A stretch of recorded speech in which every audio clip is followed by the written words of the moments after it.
is my name. Nigeria's automotive industry is heavily dependent on importing new and used cars, including vehicle spare parts, into its underdeveloped state. As an import-dependent sector, economic headwinds, including volatility of exchange rates of naira to dollar, exchange rates of cargo clearing as reports, and surge inflation, pose serious challenges and limit growth of Nigeria's automotive industry.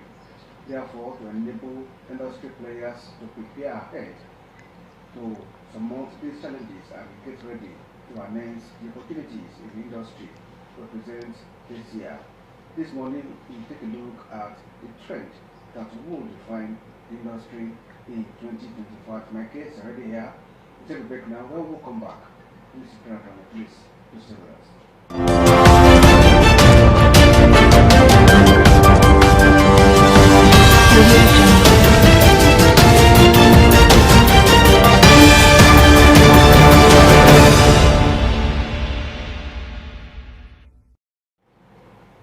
Welcome back. Today we're taking a look at automotive industry in Nigeria, and to do justice to it, I have engineer Femi Olafumiloye, a mechanical engineer, an automotive expert, and also managing director, Laughbat Innovations and Consulting Limited, also one of the best indigenous automotive solution providers in Nigeria. He's also a member of Automotive Manufacturers Association.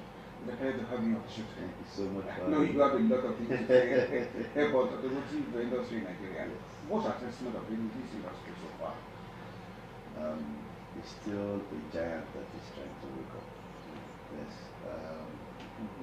National Automotive Design and Development Council. They have the mandate to regulate everything automobile in Nigeria, licensing, how everything works. So this council came up with a bill under some government ago called the Automotive Policy. The Automotive Policy, LAIDP, is supposed to help with the framework that guides everything and promote especially local production in Nigeria, which is what everything is all about. Because if you look at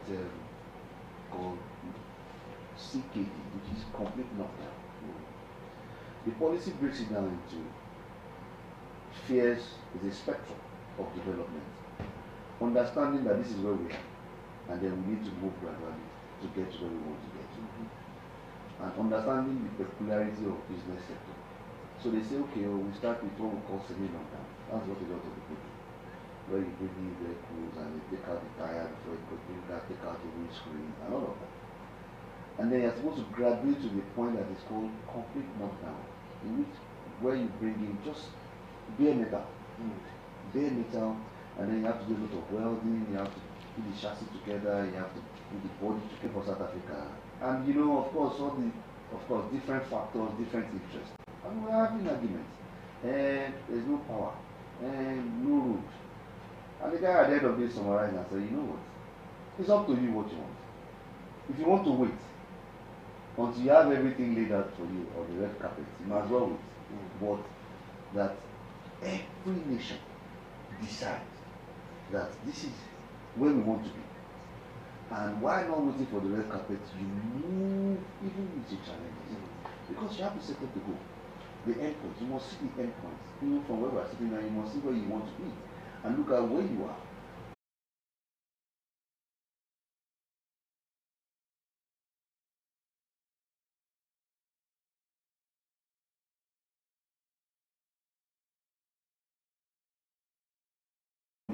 There's a lot of technological improvements in all of these things. So there's really no need to start from scratch. But what we're saying is that whatever model you decide to do, can you add value?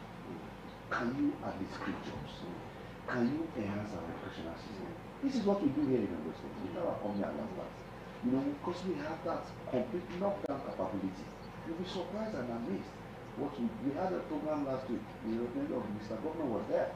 He was amazed. He was present. We'll still come to that with what we do there. But I'm thinking of, we will say that the Nigerian mechanical engineer can also start a vehicle from scratch. We don't, as a matter of fact, this is what we say in the sector that we have to, as of today, I think in Nigeria, the whole local manufacturing capacity is maybe 500, 600,000.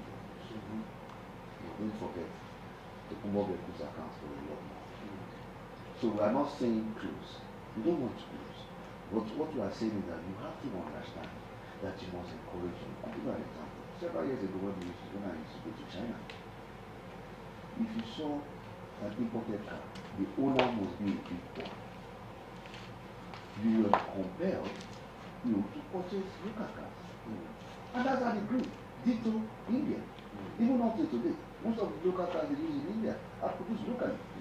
And don't forget, the more, for example, I speak to myself, every product that I do is better than the last one I did.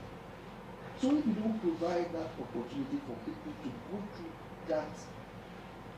that process, then you are not going to have improvement in the product. And that's what happens everywhere. The ones that we see today, every year, every manufacturer, they ask for recall. If they were perfect, sir, they will not call, they will not.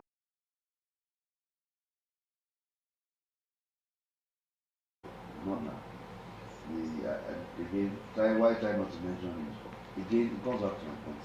I remember several years ago when some of these people started, they had challenges. What you're saying. The same Chinese company that I mentioned 20 years ago, 25 years ago, had the same challenge. But because they had the opportunity to go through that process of patronage brings you revenue for you to improve on your R&D department. Because every facility you have to have it. When you get feedback from the market, you put it back into your system and you come up with a good product. And I tell you today that the company that you mentioned, not today, the product is very competitive, very, very competitive, because he's had the opportunity to pass through this process. We need more Nigerian companies.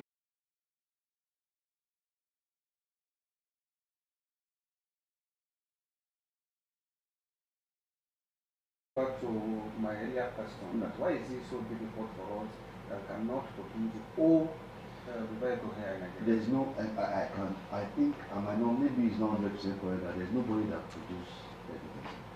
And that's why you have this trade agreement amongst countries. For example, the one happening in America. So you mean the manufacturers, big names, do not also produce all? No. So for example now, they don't. You see, for example, when they have this record, there was a time Honda had recall, and the people died from airbag. The airbag was just exploding. They had to sue their supplier from Japan. Is it how to actually manufacture cars in Nigeria? So how did it go? It was beautiful. I think that's the best. In fact, I want to clap for those people. We've done. It's not the first time I did this training, but the first time this particular training, which is called the Catholic training, was not in the So it was held in a facility. And the response. In fact, I came to the office this morning. I saw a gift on my table from the participants. Where is that done? The people were so engrossed. We're talking of members of NATA, people who have their shops, everybody came. People who were just coming into the sector, new